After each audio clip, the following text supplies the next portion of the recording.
தன்னிகரற்ற தாடகை தன் வல்லமையை உரைத்து ராமனிடம் வினவுகிறாள். வணக்கம் அன்பர்களே. கடந்த பாடலில் அந்த இடிமேகம் போல கர்ஜித்த தாடகை தன் கோரை பற்களை கடித்து வாயை பிளந்து தன் கையிலிருந்த சூலத்தை பார்த்தவாறு ராமன், இலக்குவன், விஸ்வாமித்திரர் மூவர் முன்னேயும் பேசத் தயாரானாள் பார்த்தோம். அவள் என்ன பேசப் போகிறாள்? அவளுடைய கர்வத்தையும் ஆவேசத்தையும் கம்பர் எப்படி வார்த்தைகளில் வடிக்கிறார் பாருங்கள். கடக்க அரும் வலத்து எனது காவல் இது, யாவும் கெட கருவறுத்தனென். இனி சுவை கிடக்கும் விடக்கு அரிது எனக் கருதியோ, விதிகொடு உந்த படக்கருதியோ, பகர்மின் வந்த பரிசு என்றே. வணக்கம் அன்பர்களே. அந்த இடி முழக்கமான குரலில் தன் கோரை பற்களை கடித்து சூலத்தை கையிலேந்தி வாய் பிளந்து அந்த தாடகை அசுரி ராமன், இலக்குவன், விஸ்வாமித்திரர் மூவர் முன்னேயும் என்ன பேசினாள் தெரியுமா? கம்பர் அவளின் கர்வத்தை, ஆவேசத்தை, அகம்பாவத்தை எப்படி சித்தரிக்கிறார் பாருங்கள். முதல்ல சொல்றான், கடக்க அரும் வலத்து எனது காவல் இது. அடடா, என்ன ஒரு சவால்!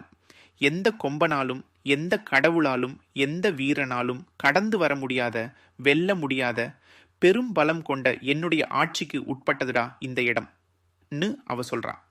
தன் பலத்தை, தன் அதிகாரத்தை, தன் ஆதிக்கத்தை அசுர கர்வத்தோடு அறிவிக்கிறாள். அவளுக்கு தெரியும் தன்னை யாரும் எதிர்க்க முடியாதுன்னு. அடுத்து என்ன சொல்றா?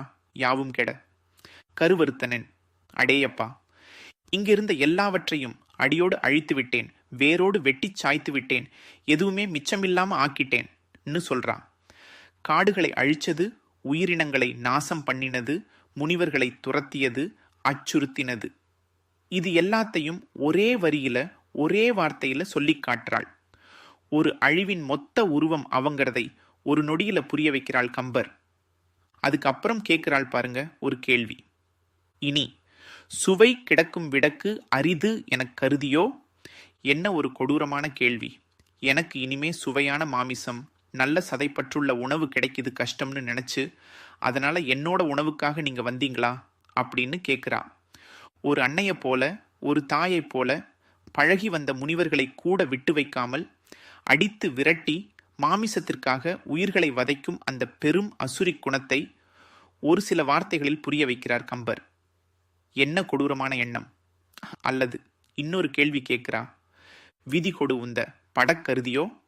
அதாவது உங்களுடைய விதியினுடைய தூண்டுதலால், காலம் உங்களுக்கு கொடுத்த கட்டளையால் சாகிறதுக்காகவே இங்க வந்தீங்களா அன்னு கேட்கிறா. எவ்வளவு துணிச்சல் பாருங்க! அவளுடைய வாய்மொழிக்கு முன்னால் மூவர் மட்டுமல்ல, இந்த உலகமே நடுங்கும், இந்த திக்கே நடுங்கும்.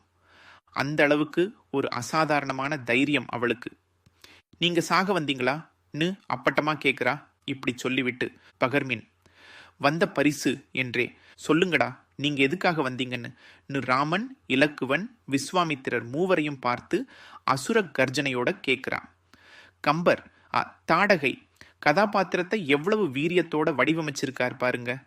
அவளுடைய தோற்றம் மட்டும் கிடையாது, அவளுடைய பேச்சு, அவளுடைய கர்வம், அவளுடைய தைரியம் அத்தனையும் நமக்குள்ள ஒரு நடுக்கத்தை உண்டாக்குது. தாடகை இப்படி ஆவேசமாய், அகம்பாவமாய் கேள்வி கேட்கிறாள். அவளின் இந்த சீற்றமான பேச்சிற்கு ராமன் எப்படி பதிலளிக்கப் போகிறான்?